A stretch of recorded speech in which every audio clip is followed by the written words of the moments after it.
Hi, Vincent. Hi, you ended your other stream? Yes, it was quite a long stream, so my phone was getting hot.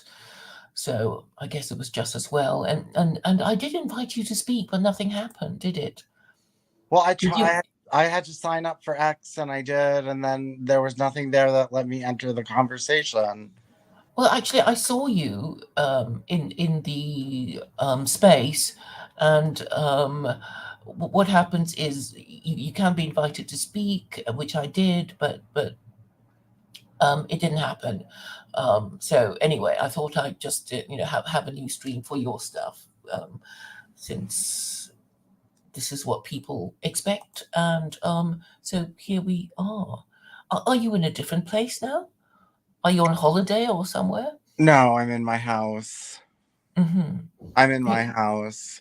So the news is that even though they didn't really want to do it to me, I got canceled from Israeli News Live and won't be going on there anymore. Israeli News Live with Yana and Steve, israelinewslive.org. And so they were like, oh, he believes straight people shouldn't exist, blah, blah, blah, blah. Yana, you're fallen, blah, blah, blah, blah. Mm-hmm. And so I made a video about it. And basically, I tore into them and I just told them I'm not working with Christians anymore. I want nothing to do with them. They're dumb, they're weak, and they're not going to fight the no hide laws in any kind of constructive manner. If I didn't go on there to talk about gay stuff. I went on there to talk about the no hide laws. And, I have homophobes on my stream, you know what I mean? And so do you. I don't avoid your streams because there's homophobes on there and it's just childish, you know, Yeah. it's just childish. And so I just gave them what's what. And, I told them all off. And Yana didn't want to throw me off her show, but What? But her husband did. Is that? no, they didn't want to throw me off the show, but I'm done with them. Not those two. No, they were nice. Yana and Steve are nice, but the Christians, I'm done with them. I don't care anymore about them, and I'm no longer viewing them as allies in this because even the ones that are my allies, even the ones that are against the no hide laws, they like hate homosexuality more than the no hide laws. And when I told them that in the video, that they would rather no hide law than global homo. And then I addressed that, yeah, I'm a homosexualist, and I said, yeah, I believe in using artificial womb technology and egg technology and replacing heterosexual breeding, and I, just admitted it. And Hmm. So they didn't know your support for beyondism and that sort of thing. They thought you were basically a common or garden anti-Semite, and that was why they spoke to you. Is that a correct assessment of the situation? No, they knew I was different, but Jan and Steve knew I was different, but I don't know what their audience thought. But anyway, even before they knew the anti-straight comments, they didn't want me on there. They made a big deal about me being gay. And yeah, they just made a big deal about me being gay and didn't want me on there. And Oh, their audience. So just to be clear, Israeli Network News is a channel by Christians. Yana yes, and Stephen are Christians. yes, Yana and Steve are Christians. Yes. Are they Messianic Jews or just Yes, Christian? well, he's Jewish and she's partially Jewish. And their position is, I suppose I've never really, or maybe I did understand it, I've just forgotten why they. Okay, so they don't like Jews, but they're partially Jewish. Yes. And they have a problem with what? With Zionism, the Noahide laws, and dispensationalism, and, all this kind of, Christians holding hands with rabbis. Dispensationalism, could you explain that? I think I should know, but I've forgotten, I'm afraid. Dispensationalism is like believing that God gave out his messages in dispensation, and like nobody really had all these Zionist ideas before and ideas about the Jews. In Christianity, this was more something that sprung up, I don't know, 16, 17, 1800s, that basically they were saying that God was dispensing a second understanding, that okay, we didn't understand the text before, but now it's come to the point that God is here to reveal things deeper. And lots of new interpretations of that came out, and a lot of them had to do with the Jews. And you know sending the Jews back to Israel. Nobody had really thought of sending the Jews back to Israel before dispensationalism. Oh, right. So dispensationalism is about sending the Jews back to Israel. Well, that was part of it, yeah. And once they do that, the Messiah will come. Is that really the point of it? Yes. So, but this is what Sam Samuels believes too, that only only after the ingathering of Jews into Israel will the Messiah come. That's why he's kind of so intent about getting Jews to go back to Israel.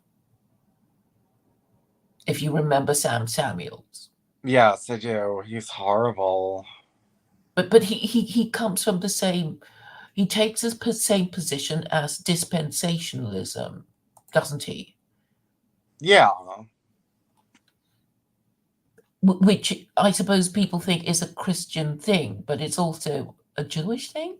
Well, it helps the Jews. It works in their favor generally. Though I think there are dispensationalists that are not Zionists. I think that, anything really, I mean, I guess all of Protestants, I mean, I was basically, I guess as a Jehovah's Witness, I was raised dispensationalist because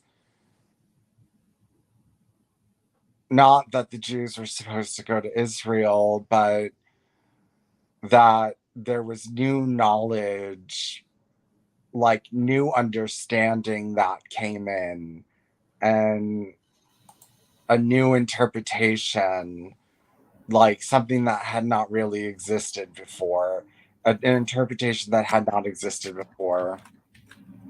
Okay, so shall I read to you what the Wikipedia entry says about dispensationalism, so Yeah. you can, because I think that would be helpful to cement my understanding. Dispensationalism.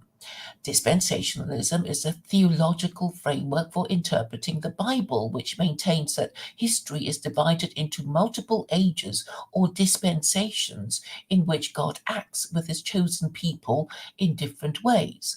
The term dispensationalism is attributed to Philip Maurer, a critic of the system's teachings in his 1928 book, The Gospel of the Kingdom. Dispensationalists use a literal interpretation of the Bible and believe that divine revelation unfolds throughout the Bible. They believe that there is a distinction between Israel and the church, and that Christians are not bound by Mosaic law. They maintain beliefs in premillennialism, a future restoration of national Israel, and a rapture of the church that will happen before the second coming, generally seen as happening before a period of tribulation. Although some of its aspects can be traced to early church history, it was systematized and promoted by John Nelson Darby and the Plymouth Brethren in the mid 19th century. Dispensationalism began to spread in the United States during the late 19th century through the efforts of evangelists like James Inglis, James Hall Brooks, and Dwight L. Moody, the efforts of the Niagara Bible Conference, and the establishment of Bible institutes. With the dawn of the 20th century, C.I. Scofield introduced the Scofield Reference Bible, which solidified dispensationalism in the United States. Dispensationalism is commonly found in non denominational Bible churches, Baptists, Pentecostal, and charismatic groups. Conversely, Protestant denominations that embrace covenant theology as a whole tend to reject dispensationalism. Now, that's interesting, isn't it? About why Protestant denominations that embrace covenant theology as a whole tend to reject dispensationalism. Do you know what covenant theology is? Well, like Noah's covenant, like, Noah in the Bible making a covenant with the people, and it's basically a promise from God or directions from God. And I don't know what covenant that they are talking about, but basically, I guess what they're saying is there's this unchangeable covenant. The covenant was made, and now, nothing new is really being talked about. And yes, dispensationalism says God speaks differently in different ways to different people. And yes, like, okay, like I said, nobody was thinking about returning the Jews to Israel, you know, throughout all Christian history. That Christian Zionism didn't exist. And, so they believe that they got another revelation. Hmm. Okay, shall I read to you covenant theology in case Yeah. it's okay? Covenant theology, also known as covenantalism, federal theology, or federalism, is a conceptual overview and interpretive framework for understanding the overall structure of the Bible.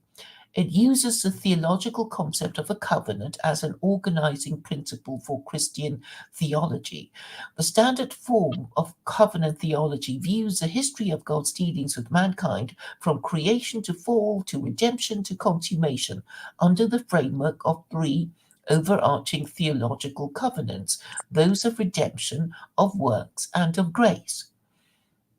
Covenantalists call these three covenants theological because, though not explicitly presented as such in the Bible, they are thought of as theologically implicit, describing and summarizing a wealth of scriptural data. Historical reform systems of thought treat classical covenant theology not merely as a point of doctrine or as a central dogma, but as a structure by which the biblical text organizes itself. The most well-known form of covenant theology is associated with Presbyterians and comes with the Westminster Confession of Faith. Another form is sometimes called Baptist covenant theology or 1689 federalism to distinguish it from the standard covenant theology of Presbyterian Westminster federalism. It is associated with Reformed Baptists and comes with the Second London Baptist Confession of Faith of 1689. Methodist hermeneutics traditionally use a variation of this known as Wesleyan covenant theology, which is consistent with Arminian soteriology. Is it? I mean, does it mean anything to you? It means very little to me. No, I don't exactly. Well, yeah, works. I understand works, and that Noahide covenant is about works. It's about like something that you're supposed to be doing, or something you're supposed to be doing. It's about works. Oh, and then yeah, grace is a covenant supposedly that you get into heaven no matter what you do as long as you believe in Jesus Christ. It's a covenant. So a promise was made or a command was made, and that's supposed to be followed. And I would think that people didn't really believe that the Jews should move to Israel before, the 1800s, because basically, well, standard traditional interpretation of the Bible would be that the Jews gave up their covenant and the Jewish covenant was taken away and, ceased. So if you believe that, you really have as a Christian, you have no standing to say that, your covenant is forever standing. Um, Yeah, I mean, from what I gather from the superficial reading that I've just made, is that all these weird ideas come from America. They go against the established church, who aren't particularly interested in Zionism, but the Americans are for some strange reason. You know, that I think rapture is a particularly American form of Christianity. So I guess the Americans have basically made up their own form of Christianity, and I imagine these different beliefs serve the different political purposes of these different Christian groups. Um, so okay, my little theory is that the established church, like Anglicanism, you know, it doesn't want its people to get excited about anything that it doesn't want them to get excited about. So you know, the sort of Zionism thing is you know um, not welcome, particularly if you're the British Empire, because you know the British imperialists want to do certain things in the Palestine Mandate, and they don't want Christians in Britain to get their own ideas and want to do stuff. So they leave it well alone, and it's the Americans who are interested. And I think the political purpose of Christianity for the American government is to get Gentiles to care about Israel, because Israel is an American colonial outpost, and obviously they want people to support American presence and American influence in Israel, and these Christians who are interested in Zionism and have their own form of Zionism that isn't Jewish Zionism, um, as politically useful. Yeah, I just find them to be politically useful, and exactly, and it just caused a big mess. And yes, lots of things came out of America that were new, and it seems like everything that America produced theologically was unfortunate and not good for anyone. And just, you know, yes, the established churches are a lot more boring about everything. I mean, Lutherans are boring, Episcopalians are boring, all these people are boring. They're not like crazy like the dispensationalists are and stuff like that. Can you talk for about 3 minutes? I'll be back. Actually, I will go for. I also need to go and get some water. Um, so I'll see you in three. Okay. Okay.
Well, I'm back, even if Vincent isn't,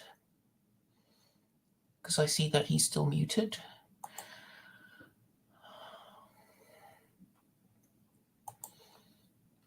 But I'm glad we're having this discussion about American Christianity, because in the last day or so, I thought of this new idea, a new term called American Gnosticism, because Christian Gnosticism is basically pre-Arian, pre-Trinitarian Christianity, and Gnosticism is basically the kind of Christianity that was without any particular doctrine, which is basically people making up, all kinds of story using the branding of Jesus. So let me read to you the definition of Gnosticism. Claire, just so you know, I'm back. Okay, so I'm going to finish reading this definition of Gnosticism, and then Okay. I'll give over. A prominent heretical movement of the second century Christian church, partly of pre-Christian origin. Gnostic doctrine taught that the world was created and ruled by a lesser divinity, the demiurge, and that Christ was an emissary of the remote supreme divine being. Esoteric knowledge, gnosis, of which enabled the redemption of the human spirit. So it's, very, very vague, and obviously wasn't enough to be the belief system of the Roman Empire. And Constantine realized this, and that was why he called the Council of Nicaea. He called the bishops to come to Nicaea to agree on a doctrine that made some sort of sense, that he could roll out to the rest of the Roman Empire. But anyway, they couldn't agree. The story goes that the Trinitarians disagreed with the Arians. Constantine was an Arian, and Vincent always disagrees with me about this, but I'm saying that the beliefs of Jehovah's Witnesses are closer to Arianism than to Trinitarianism, and Well, yeah, they are closer, but it's not. That's not where it originated from. I mean, it's not where it originated from. It originated. They deny that. They deny that that's their logic on their website. They say we're not Aryans. But I don't know why they're not Aryans, but they're non-Trinitarians. yes, because um, I had a discussion with me, Michael Jones, and he's a Trinitarian because he's a Catholic, and I guess in an unguarded moment he actually confessed that he found the Trinity harder to believe, and the Trinity is Catholicism. But anyway, I can understand why it would be easier for somebody. In Greco-Roman times to think, oh yeah, Jesus is the Son of God, because there were all these deities, with Jupiter, who had wives and lovers and sons and daughters.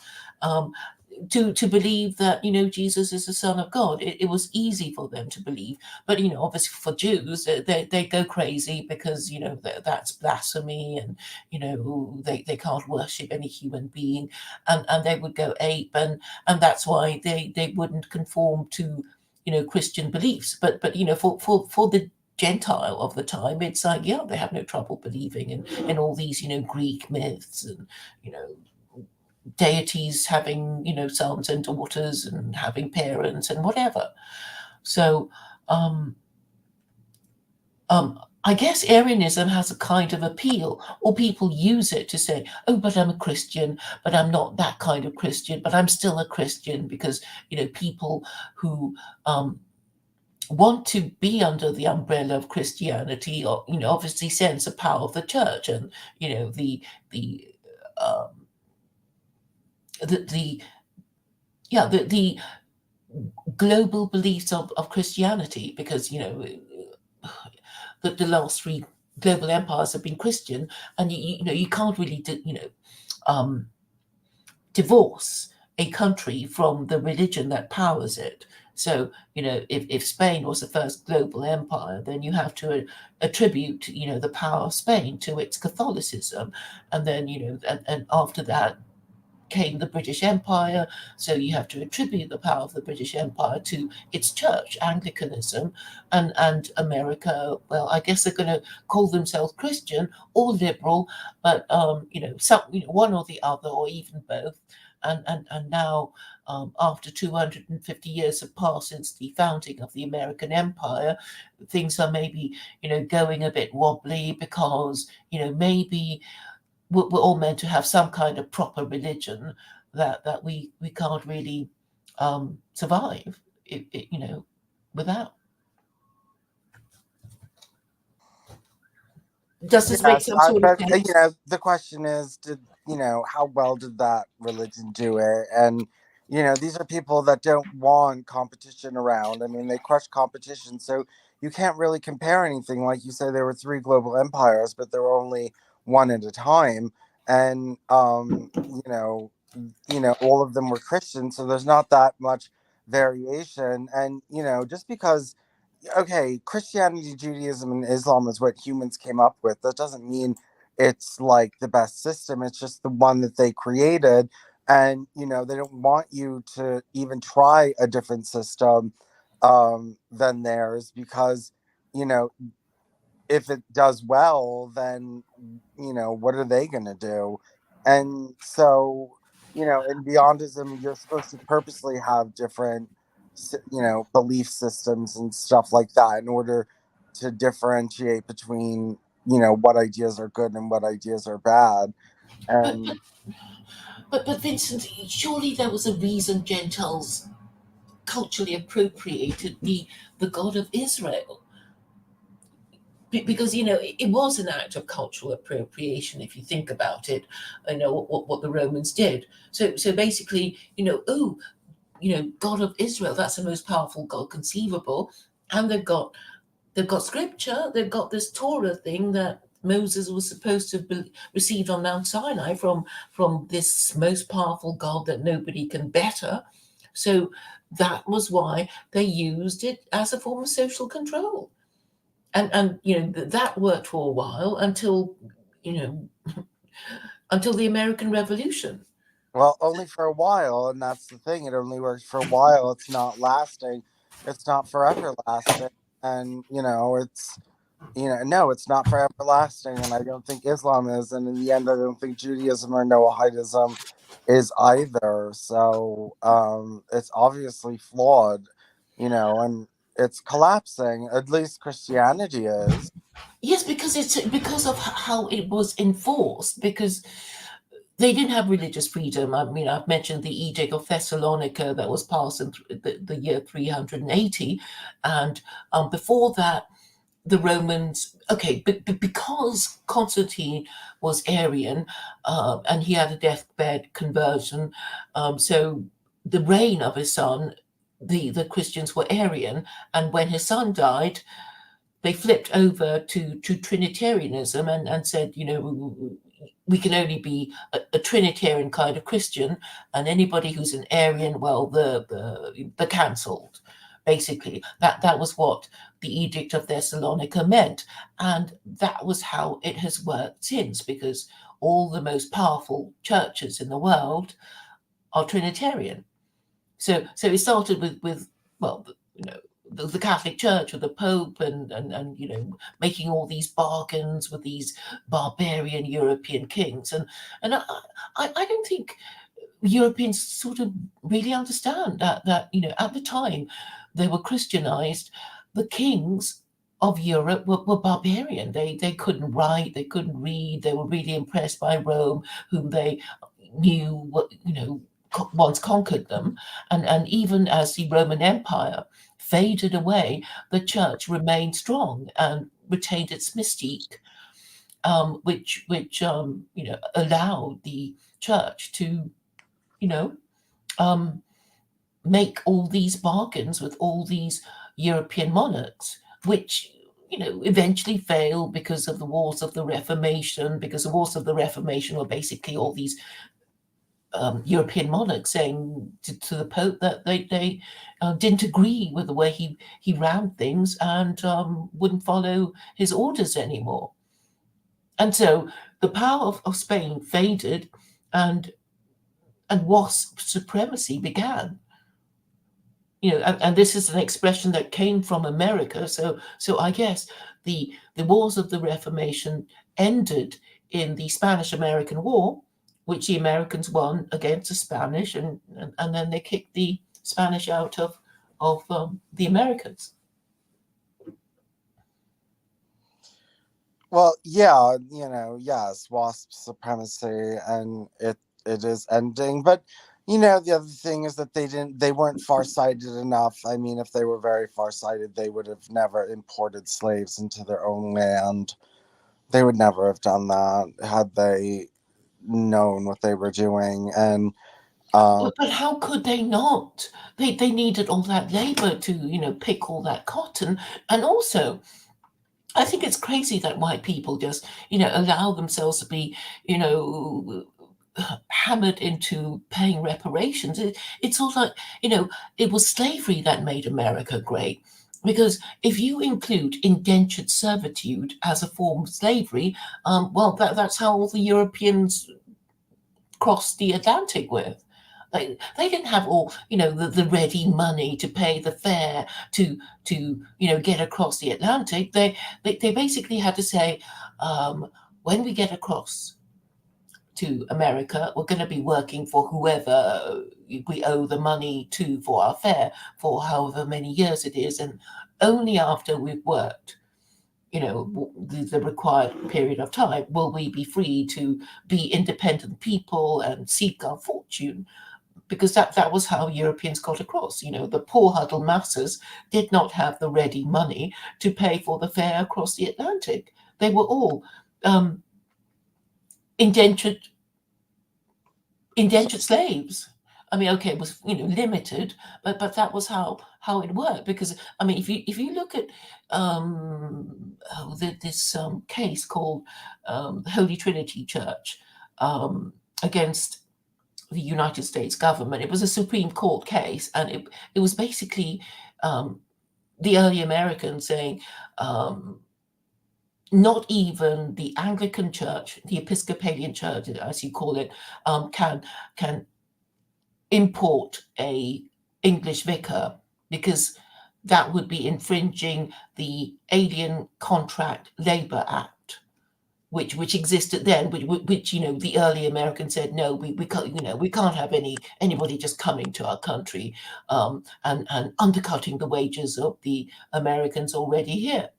So they it was an immigration act against other Europeans, saying, we're not having these indentured slaves just coming over and undercutting the wages of freemen well, already in look, you America. said how could they not look if the leaders of these empires were intelligent and good, they would have just paid people to work. I mean, it wasn't a shortage of labor. It was about getting free labor. Or the cheapest possible labor. Yeah, I know, but that's like you just don't do it that way. Well, they could, because people were so desperate that they would, you know, contract themselves into indentured servitude to escape Europe. You're making a lot of noise. What? What do you do? You're making some sort of crackly radio noise. No, it's well, that's what I hear on your end. That sounds like what I don't know. Talk now. I'm talking now. It's okay, but you're making sort of No, clicky, clacky hold on. noises. Let me come out and come back in. All right.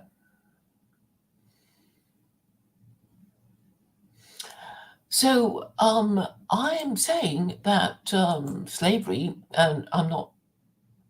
It's and slave. I'm including white people as slaves because that's how they got across the Atlantic.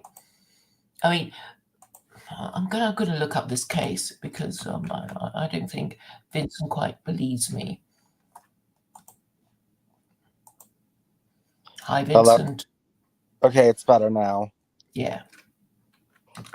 So Um, well, I'm just saying that they could have been good people and just paid people, and that would just be it. But they weren't good people. So, they're not, they didn't foresee how this was all going to go. And they were too cruel and stupid to, understand that all this would eventually lead to the collapse of their empire. And, whites are in a lot of trouble because of our forebears and what they did.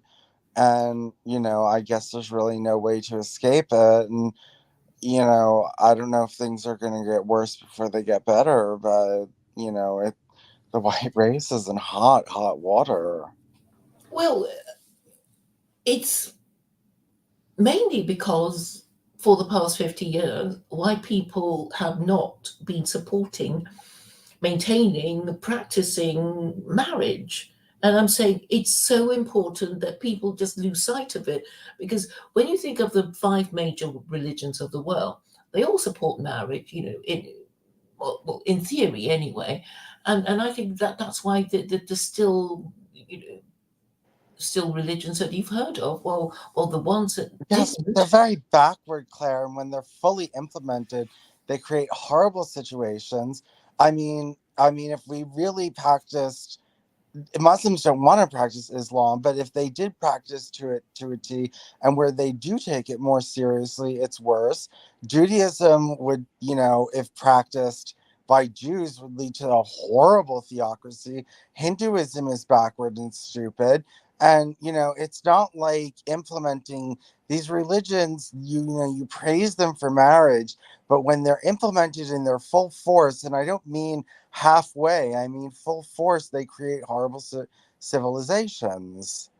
Well, I was just talking about it earlier about how the Chinese have, they're still around, and I think one of the reasons why they're still around was yes, they the whole point of Chinese ancestor worship was to frighten Chinese men and women into marrying and having children, and that I have concluded is the whole purpose of religion, to frighten people into marrying before they have children, and once they have children they have to stay married to the horrible silly people that they married, and because to not do it would be letting their children down, and there'd be all kinds of social penalties, and that's the only way to make us do this. And if there are no longer social expectations for us to marry, well, we just won't. We'll all be gay and transgender and all that, and then and I guess other countries who don't allow this sort of thing will just come in and take our stuff. Well, look. So you're hinging on changing people's behavior very quickly in the West. And I mean very quickly, because it would need to change quickly in order to save it. They don't have enough time to take 50 to 100 years to evolve into something more, family oriented. It can be You're, done quickly no, it through a can't be done. revolution. But, but who's going to enforce that in America? It would have to be, in any case, it would be the ruling classes. So, I've spoken to people who say, oh, well, they're all corrupt, they're all, there's no point looking to them. And I'm saying, well, who else is going to do it if anybody's going to do it? And I'm saying, the West will be secular Quranists by Christmas if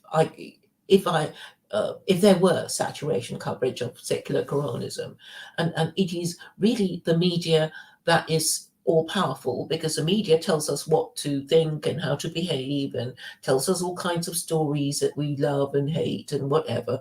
So once I have the cooperation of the fourth estate, um, it'll happen.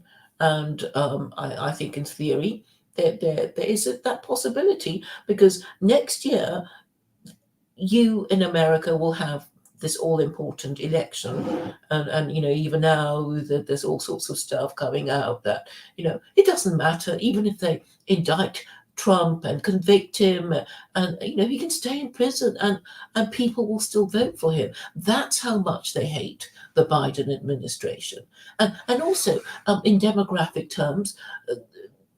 The Western ruling classes are crazy and stupid because they're just assuming that there will be enough liberals to fight these nationalists. But actually, it's about rich and poor again. It's about people who have money and people who feel less well off. And in any society, that there will be more poor people than there will be rich people. And they've got their whole strategy wrong. You have to appeal to the majority.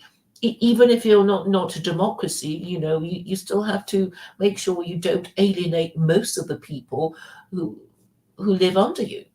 And it seems that the liberals have been doing that until nobody believes anything they say anymore. They can rig all the elections they want. They can rig all the legal systems and use lawfare to, you know, arrest and try people on trumped up charges. If people don't believe what you say, that there's actually no point even talking. So I mean, I don't know how you feel about Trump and Well, or he's Noah Hyde. I mean, he's just locked dead center Noah Hyde, and that's what he's gonna do when he gets back into power. He's gonna go back to the Zionists, and he's gonna dump everybody, and he's gonna dump everybody that helps him. Because one thing I really did not respect about him is that when he got elected, he dumped all the people that helped him. He what just did you expect him to do for the people who helped him? I would expect for them to have kept them in his council and not have run into the establishment and gotten establishment people, you know, cheerleading for him when, these other people had done all this work for him, like Steve Bannon. He just dumped Steve Bannon. Well, I suppose Steve Bannon was saying things that made him nervous or something. I can't remember. But anyway, Steve Bannon stayed loyal, didn't he? In a way, he's sort of like, yeah. Yes, he did, like a dog. It was horrible. But people do that if they sort of think, well, I have no choice but to be loyal to this person because there's literally no one else around, and I guess Bannon saw that. I mean, people complain about Trump and say about all the things that he's done wrong. It's like, yeah, but you don't have anyone better, so you're stuck with him. So if you're still interested in politics and you still want to fight, I guess you have to hope against hope that next time he'll be better, and the same horrible situation won't recur. Because we don't exactly have an array of options that are attractive. It's really bad and worse. That's how it seems in politics, right? Well, it's horrible. I mean, look, everything's horrible, and like, look, you need to change people's values. I need to invent something, which is artificial wombs. Like, i I'm waiting on a piece of technology. You're hoping that, look, basically you're saying the elite would need to impose this on the population who do not want it, because nobody in America is going to want laws that say you can't have sex before marriage. Even religious Christians don't want that. And you're basically saying, well, I'm going to get control of the government and the media, but you would have to force it on people. You tell them a story. I mean, the story of Jonah. What do you mean? The You tell this? Ninevites repented, You think and they were people? saved. You think people are going to give up their access to extramarital sex because of a story? You know what I've been doing? I fell out with Carol. Well, I didn't really fall out with her. We're still talking, but basically, she's been saying she no longer supports secular Quranism because of my insistence on supporting licensed brothels.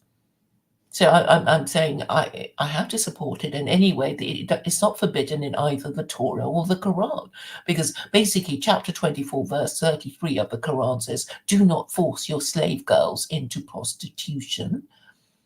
I'm interpreting it as, well, if you don't force them, it's all right.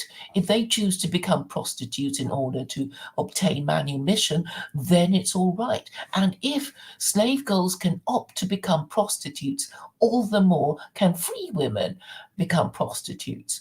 And if you're going to say it's okay for prostitutes to work, you have to provide them a safe working environment, and and that means you have to give them, you have to allow them to work in brothels that obviously you control, because if you I mean, you can't let your slave girl become streetwalkers, because they just run off, right? They just run off. So you have to keep them in the brothel to see that they don't run off. And anyway, you know, you also need to protect them from, violent punters who might not pay them or beat them up or hurt them in any way. So the logic of a licensed brothel becomes obvious to me, but there are all these Muslims who say, "Oh, it's never been allowed. We can't do it. You can't use our precious Quran to, license brothels." And I'm saying it's in the Quran. It says it's okay, because I don't know if you're aware, Vincent, that there is this idea that you can have extramarital sex, and it would be legal, but only if you have it in a red light district, in a brothel, in a licensed brothel. No, but well, look, okay, you're offering a story and prostitution, to guile people into accepting your strict marital laws. That's not going to work in America, Claire. Why not? I mean, there's no shame anymore, is there? I Only because that they're not gonna. it's a They kind don't. of They want to have sex with prostitution. more than prostitutes. They want to have sex with their girlfriend. Okay, maybe you can find your girlfriend in a brothel. Oh my God, Claire. Okay, here's my idea of licensed brothels that double up as love hotels, right? Okay, maybe there's going to be some bar attached to it. I mean, yeah, I hear people say, "Oh, I went on this date and I paid for this Premier Inn." I mean, in the UK, it's called Premier Inn. It's a sort of clean enough place that's kind of respectable, and yeah, you pick somebody up, you don't want to take them home, you take them to a hotel, or Premier Inn, and you have sex with them. So basically, you can have red light districts where there are bars, and people can, either, if they don't want the bother of chatting people up, they just want to choose a prostitute to hire. They can do it that way, or they can, try their luck and find some woman to chat up and book a love hotel. I've seen these things in the Philippines, where you pay Okay. by the hour. Okay, Do you Claire, have this you sort of? really need to do. Okay, well, before the government imposed this, they would probably do polling data and ask people, like, is this a system you would want to live in? And I would say in America, most people would say no. I know they will not like the idea. Of course, they won't like the idea, but I mean, if you explain to them the problem, or why they're getting stupider and weaker and less able to even formulate arguments, to not have to pay reparations to blacks and all that, they can't even make the arguments. I have to make them, and then they go, "Oh no, we better not say these things in case we get cancelled." I mean, it's so pathetic. I can't stand it. I mean, either they're stupid or they're scared, but it doesn't matter, because the consequence is the same. They won't formulate these arguments, because they're incapable, intellectually incapable, or they can, but they're too scared to say these things. So the consequence is the same. But eventually, things will get so bad. Okay. Let's say, just white people, they just want to die. They don't care. They can't be bothered to argue. They just want to fade away. And it's like, all right, you guys fade away. But there's still, all these non-white people who've come all the way to your country and they kind of want to make it work because it's a bit embarrassing if you cross continents and oceans and you go to this place and then it turns out to be Sodom and Gomorrah and you get zapped.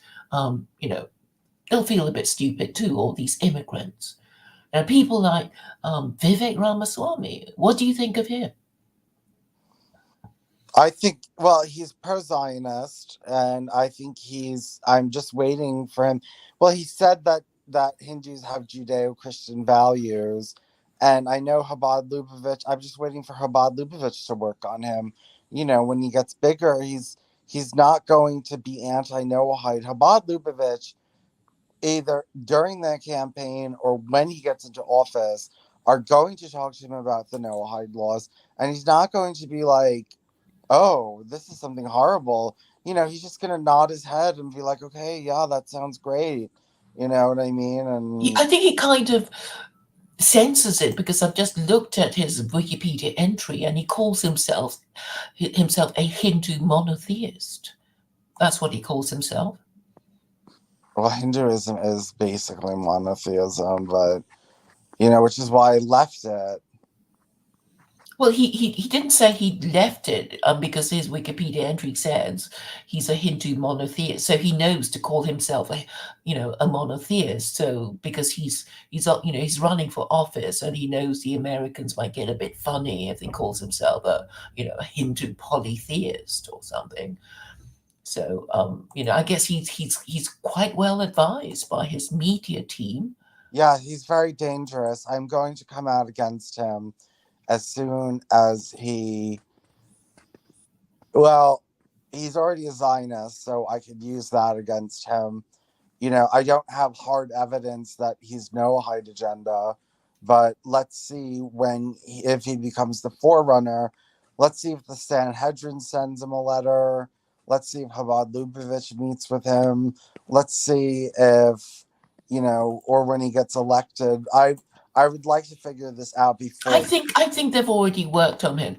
Otherwise, he wouldn't call.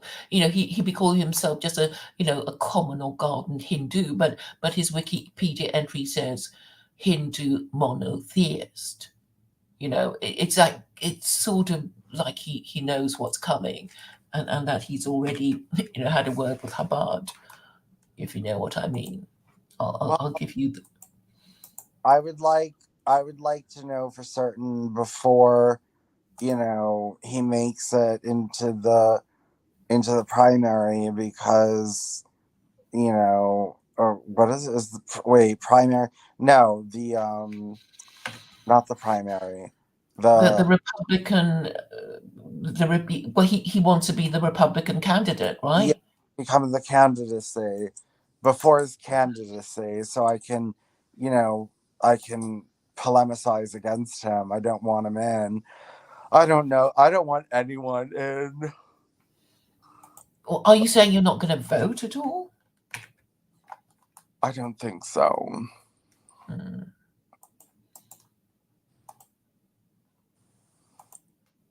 Did you listen to Trump on Tucker? No, what did he say? Um, he said quite a few interesting things, but if you if you ask me, I can't. Oh yes, he was talking about the Panama Canal, and I didn't know that the Americans sold it um, to whoever they sold it to for only $1.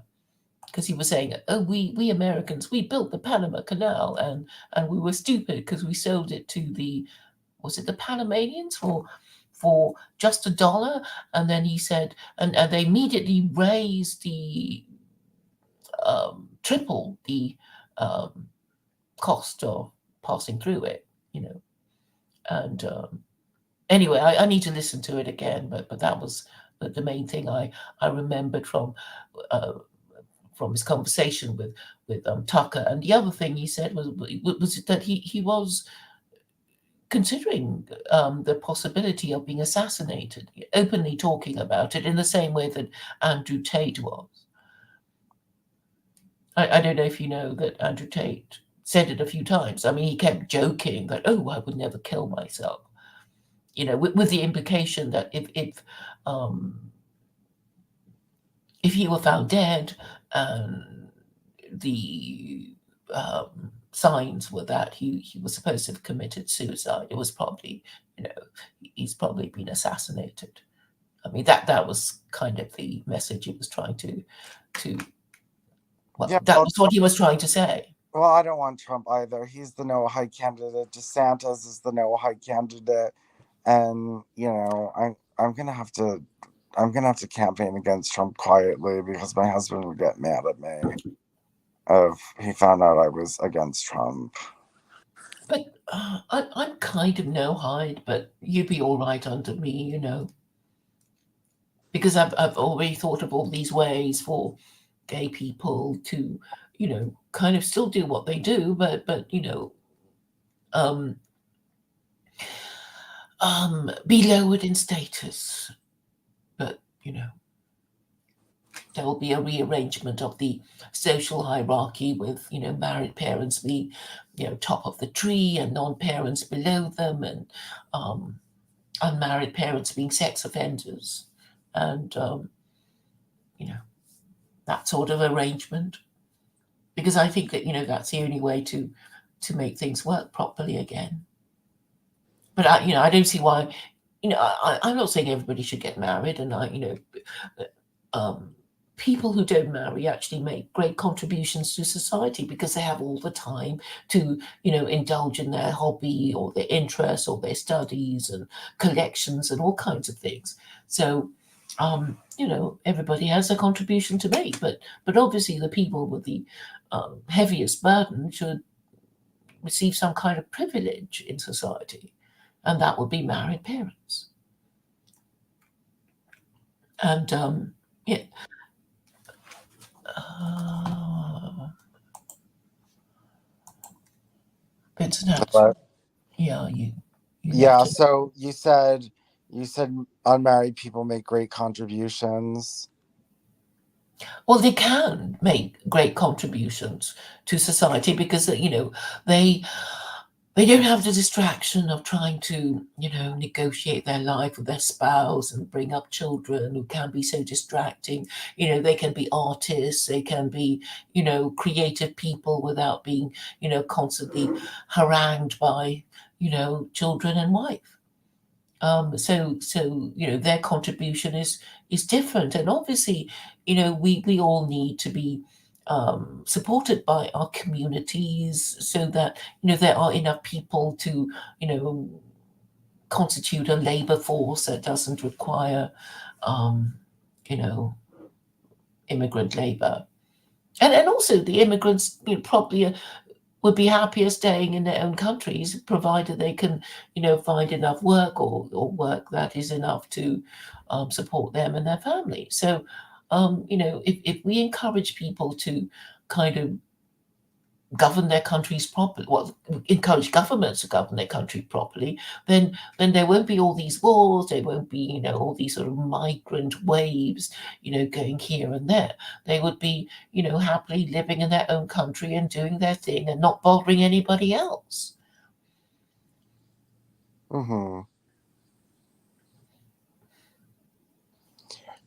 Yeah. Well,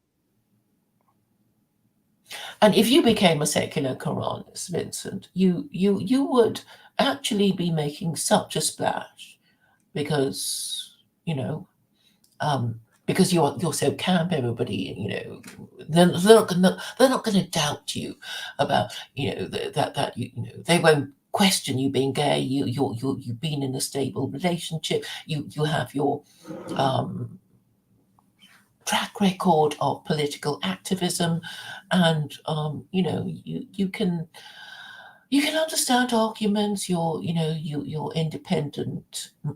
Well, you do think independently, and I think you just want to be acknowledged that you can think. You're not this. gay person who doesn't really care about anything, or that you only care about sex. You have this background in theology and politics and all. You have knowledge of many religions, and you're prepared to study and to research into esoteric subjects. So I think you could be very impressive indeed. Well, that's not my. I told you I don't want to. I don't want to help something that is like a slide into Islam. Like, I don't want to. I didn't want to help something like that. Well, I told you that. I told you. I would I rather. know, but sometimes you have to negotiate with the enemy. You can't have things all your way. I mean, none of us can. No, but You I'm can not come gonna. to an I'm. accommodation that will make things okay for your group so they don't think they're all going to be thrown off tall buildings, right? Well, Or I stoned wouldn't. to death or whatever they I think wouldn't be is going very to happen to popular them. in the gay community if I was promoting secular Quranism. I'm sure. I mean, Well, you're a kind of protector of them because you would be, thinking of, legal arrangements for them to do what they do. Like um, uh, you can only do what you do in private clubs, and for long-term relationships there are these domestic contracts and power of attorney to help gay people in long-term relationships, and I would be campaigning to abolish inheritance tax. And yeah, I mean, so that people already in these relationships will get the support they need, particularly if they're no longer young. I mean, young people. I suppose you'd have to try to discourage them. Um, yeah, but I mean, you would be part of a national conversation about how to accommodate people who don't want to be mainstream or who can't be mainstream. well, Because I you already want a have kind of that. society that allows some people to live their artistic lives Well, I already and have. single lives. I have that with pushing Noah Hyde because lesbianism is fine. Transvestism isn't illegal. And I think like they're gonna do it in Iran, where they're gonna say you can be transsexual if you want, and gay men can give each other blowjobs, and the only thing you can't do is sodomy. And so, actually, that's easier to promote amongst them because it's just this like legalistic thing. And maybe they wouldn't need. Well, no hides have told me they're basically probably it would just be accepted as long as they didn't, you know, practice sodomy. Um, well, the gay men get into trouble for cottaging. I don't know what you call it in America, but cottaging is basically having sex in a public place, usually in a men's convenience. So um, that's basically the kind of thing that gay men get into trouble with. That so it becomes a public indecency offence. Um, but I guess women they wouldn't be doing that sort of thing. They'd be going to each other's rooms or whatever. Um, but I guess men don't really want feel safe inviting strange men into their homes in case they get attacked. That sort of thing. Yeah. Well, it's easier to promote secular Noahidism where, well, secular Noahidism is not supposed to lead into Islam, or it's not supposed to lead into religion. It's not supposed to be something that interrupts your basic thinking, just it interrupts some of your actions. And basically what is not forbidden is permitted. Thus lesbianism is permitted and prostitution is permitted. Anything not forbidden is permitted. And it's a small number of things to prohibit, and most people agree with them. Um, Well, it's a bit hard to. Well, I don't know. It can be interpreted oppressively, is what I'm trying to say about the no hide laws, and also it's not from God. It's only in the Talmud. So it's like, oh, sexual immorality. What does that really mean? Oh, you seem to be saying blowjobs are okay, but not actual anal intercourse. But where does it say that? But the Quran, it's very clear. Lewd acts between men, lewd, lewd acts between women. So it's very clear about that. But the thing is, you can play around with it, because you can have. I mean, I've argued in my Battlefield of Love blog that you can have halal uh, many orgies, halal sex shows, because the idea is that you're only guilty if you have four witnesses seeing you get up to this sort of thing.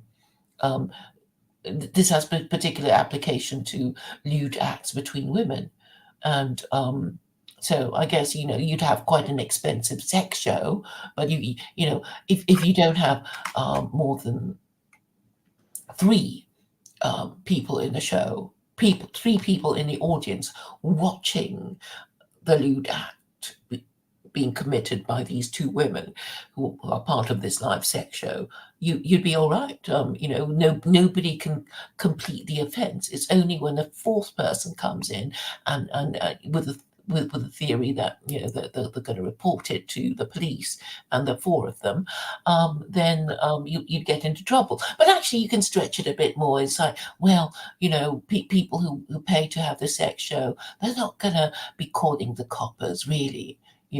Will they? So you can have more and more, but there'll be a point when maybe there will be four people who will call the cops, and then you'll be in trouble.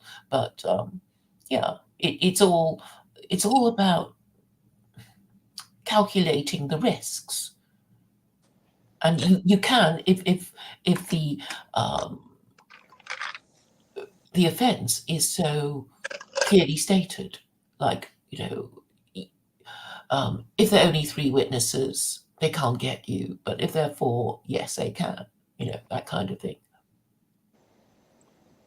And they have to be reliable. Obviously, I mean, that's implicit. I mean, they can't be, mad or retarded or, drunk or, whatever. Look, I really okay to break your theory that that secular Quranism could take hold overnight.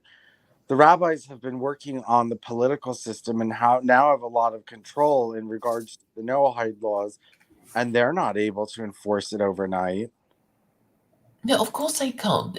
They can't do it with the no hide laws unless they're actually in control of the society, and they won't be able to. I mean, they can't even control their own society in Israel, because half the Jews there hate the idea of living under theocracy, because the restrictions of Judaism are so much more and so much harsher.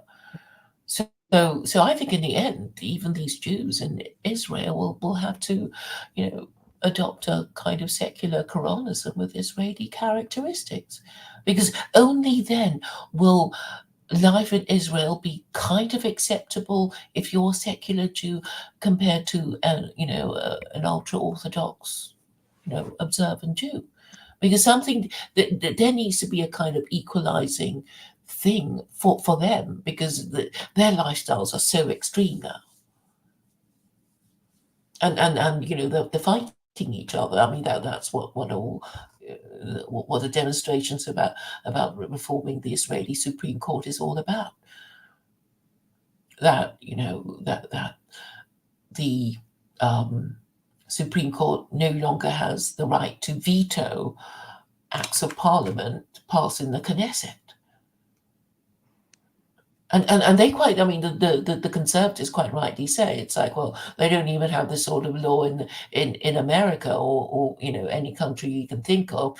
They don't have such a powerful judiciary that they can veto acts of parliament. I mean, it's unheard of in any other Western country. So, in a way, the religious Jews are quite right to complain. I mean, it's unarguable anyway. In no other country can the judge veto acts of parliament. It's ridiculous. Where can a judge In in America? Israel, in Israel, the Supreme Court of Israel can veto um, acts of parliament in the Knesset. They can do that here too in America. Not really. I mean, it can only be appealed. So it may be that okay, that there's some federal law that's unpopular, but it's been passed, but somebody has to appeal against it, right? So then they have to appeal to the Supreme Court, but but the Supreme Court it doesn't go to the Supreme Court first.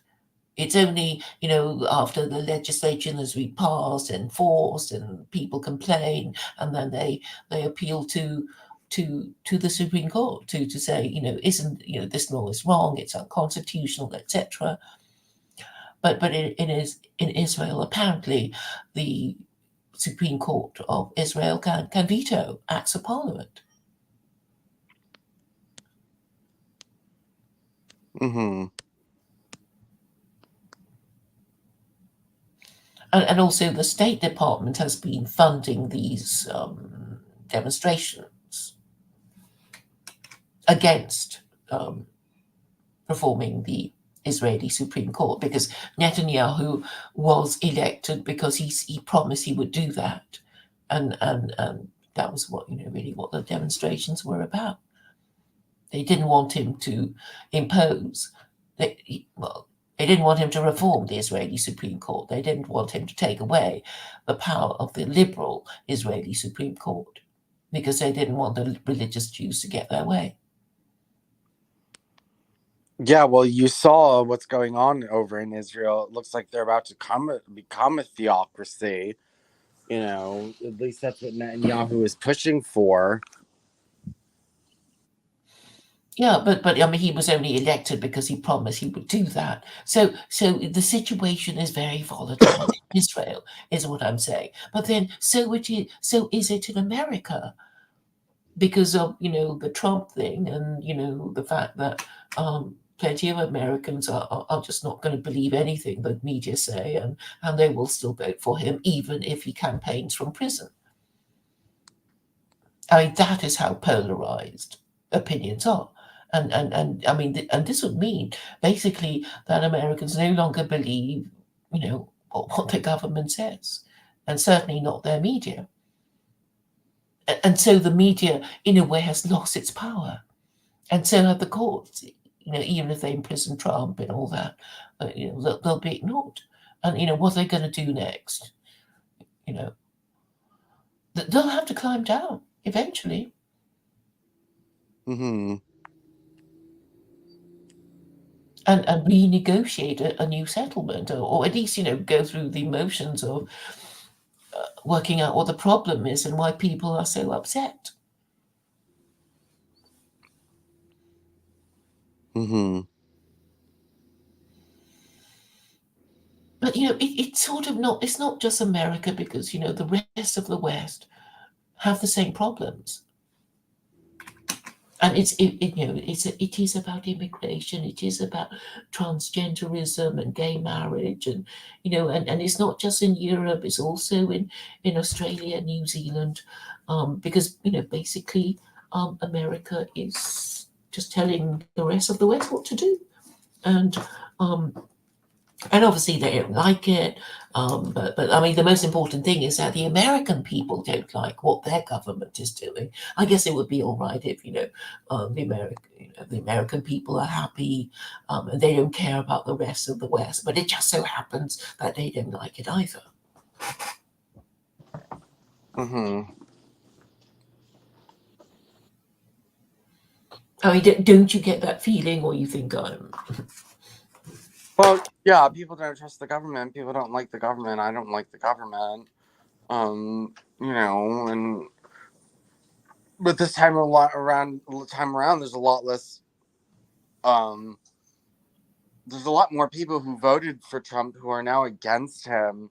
A like a large segment of his former voting bloc has turned against him. Like all those young right wing white men who don't really like him anymore, and then all the Christians, who don't like him anymore. Hmm. So, so I think he's gonna, um, you know, hold on one second. Hmm. So I'll mention to Elliot West, who has screenshotted my this stream saying only one person is watching. Um, well, there should be at least two because I have a window open, and but it says just one person watching, and obviously when Elliot was watching, there should have been two. So maybe actually the counter is saying zero. So there seems to be a range of numbers on the stream. I guess it doesn't matter because I come back later and I find that the viewing figures are um, respectable as far as I'm concerned. Um, let's go through them now. Oh, Claire, I do have to go. All right. Thank you for coming. It's um, good to talk. Yes, you too. Take care. Bye. Bye. Um, I wonder if anybody else would like to join. Um, a few people are coming back. I see Dr. Mengele.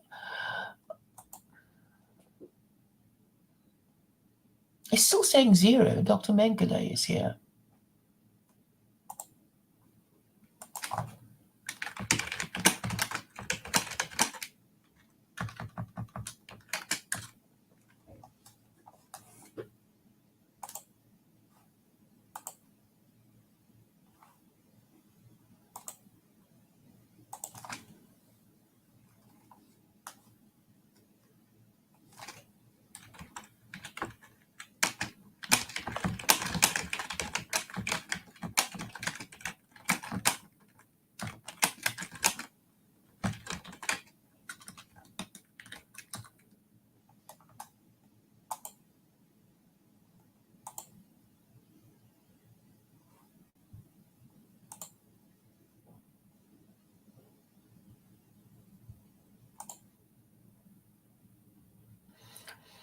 Well, I know that YouTube and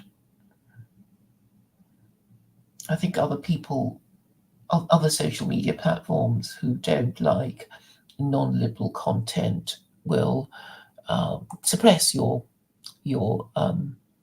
viewers and whatever, and pretend that um, every time you stream, you lose subscribers. Your viewers are right down. So I don't know. I mean, it's just as well I don't care. It's just as well that I don't care. So, um, I guess nobody is planning to join me.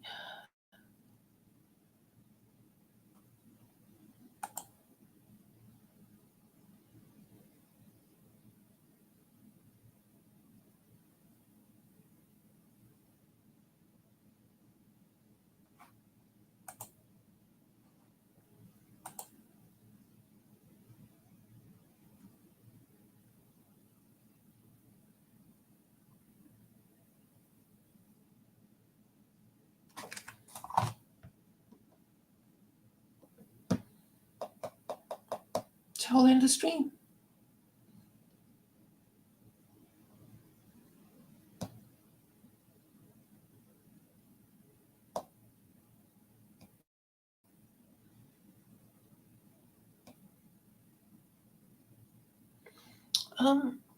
Why?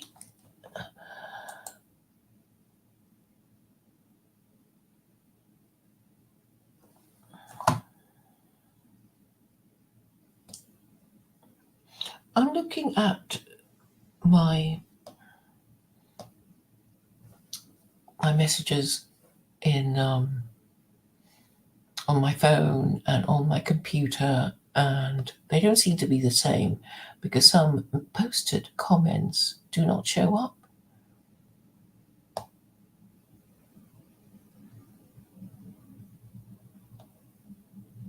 There seems to be a bit of a time lag.